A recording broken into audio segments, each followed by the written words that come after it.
It's the second Monday of the month, which means it's time for our friend of the show, Kate Hills, to join me in the studio. Now, Kate is what we call, and she calls, a living coach, a positive living coach. And she'll tell you what that means in just a second. But she's been through a lot in her life and now spends time with others improving their outlook on life. And I said it a few minutes ago, and I'll say it every time you come on the show. Kate, just 2 minutes in your company, 5 minutes, and you instantly feel better about the world anyway. Oh, do you know what? I love you. I love you too, darling. No, but it's absolutely true. But look, for anybody who's not heard you before on the radio, and you always come on the Brody Bunch and been on this show many times before, but for anybody who's not heard you before, where did becoming a positive living coach start for you? How did you get into that?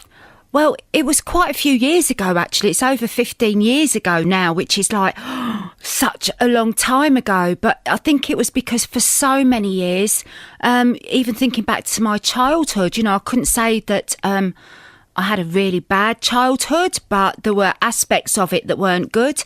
And obviously certain things in my childhood I took into my adult life. And I was diagnosed with depression at 17. Basically, when I look back, I think that was because of circumstances at the time.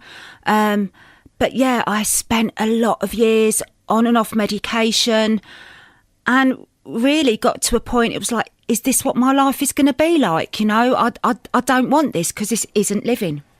But when did you think that? So from that, so you decided to turn your life around yourself, and we've spoken about that. But a lot of people think, do you know what? I'm quite good at listening, and I've gone through a difficult time. But it takes a lot of courage to then become a positive living coach. How did you get into that? I started looking at complementary therapies. So first of all, I studied Reiki, which is an energy healing, and then Indian head massage, of which I'm a practitioner and a teacher of both of those. Then I got into hypnotherapy because I became absolutely fascinated with how the mind works, and then met a lovely lady on Secret Millionaire, would you believe, who started the Sue Stone Foundation, which her dream was to set up this foundation of positive living coaches and get a positive message out there. So as you say, if it wasn't for that meeting, you wouldn't be doing what you're doing now? I think it's kind of one of those, isn't it? Because I think I would have done, but meeting her was like the cherry on the cake, if that makes sense. Yeah. Because I was already doing a lot of stuff regarding this, but yeah, definitely the cherry on the cake. Now, when people come to you and they come to you with all sorts of things to talk about, what's the most common thing people would talk to you about when they have a chat with you? Do you know what, Brody? I think for a lot of people, it is lack of confidence. Right. Yes.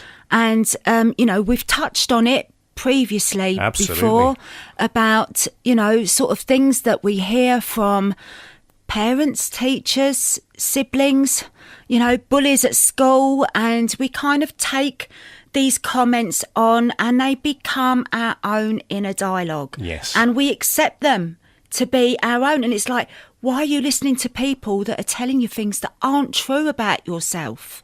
But we do. And we readily accept them, and that becomes our whole thought process. What we give out is what we get back, because it's all about internal thoughts being mirrored into the external, if that makes sense.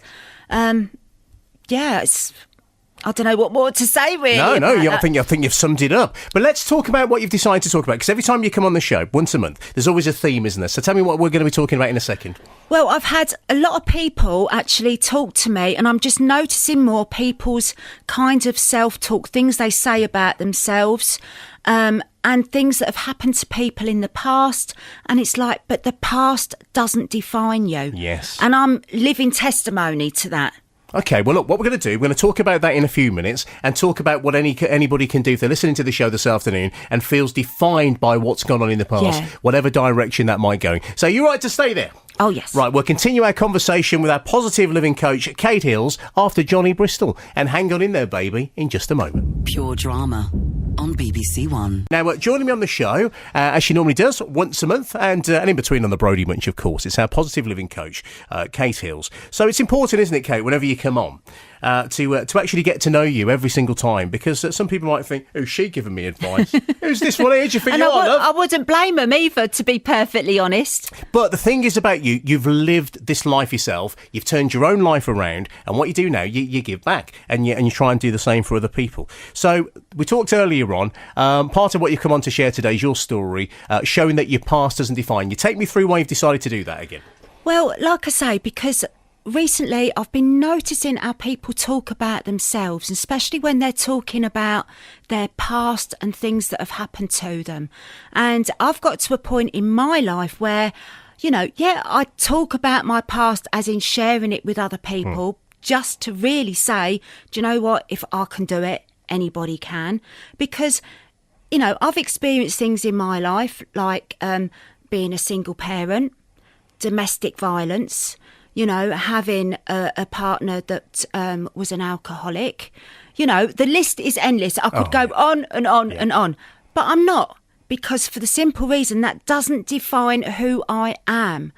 But I did make a concerted effort and actually choose to think, do you know what? It depends whether you have got the kind of eternal victim mentality or the victor. That's a really good point, isn't it? So somebody might be listening to this show now. He's had a difficult past, and most of us have had a difficult past. It could be the business went kaput during the financial crisis, no business anymore. It could be a relationship breaking down. It could be abuse. It could be from all sorts of different reasons, couldn't it? What's the first thing then somebody listening to needs to do to move on from that? Never forget, but move on. Well, of course we can't forget. And that is the thing. But you do have to let go. I'm not saying forget it, but let go of it. Because taking it into your future, what good is it going to do you? You're holding on to that past, and the past will just continually pull you back so that you remain in that victim mentality. Yes. And I know that sounds pretty harsh to some people, but it's not. What do you want out of your life? We all want to be happy, don't we? Absolutely. And we all deserve to be happy. Yes, we do. So it's a basic requirement, isn't it? Everybody deserves to be happy. Yeah.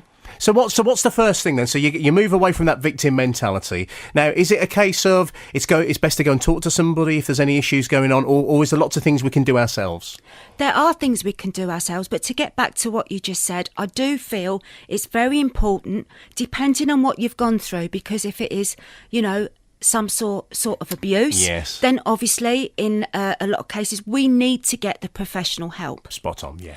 But also there are other things you can do. If you feel like going to see a complementary therapist or energy worker, some people might say, oh, it's a bit airy-fairy, isn't it? But you know what? It works. It works. I actually have got an interview tomorrow with the NHS as part of their spiritual care team. Wow. So even the NHS are now realising that having a more positive mental attitude works. And you're right, though, a few years ago, and not even a few years ago, still now, there'll be somebody listening to this show, that's all just arty-farty stuff, that is.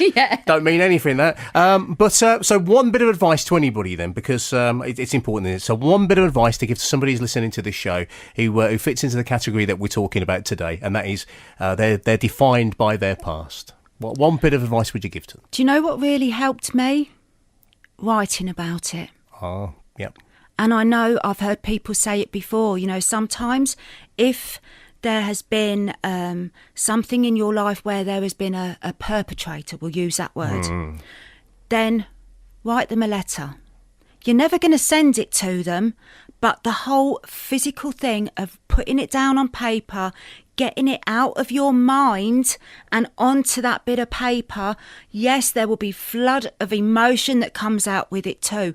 Just write down everything that you are feeling, and then at the end of that, burn it.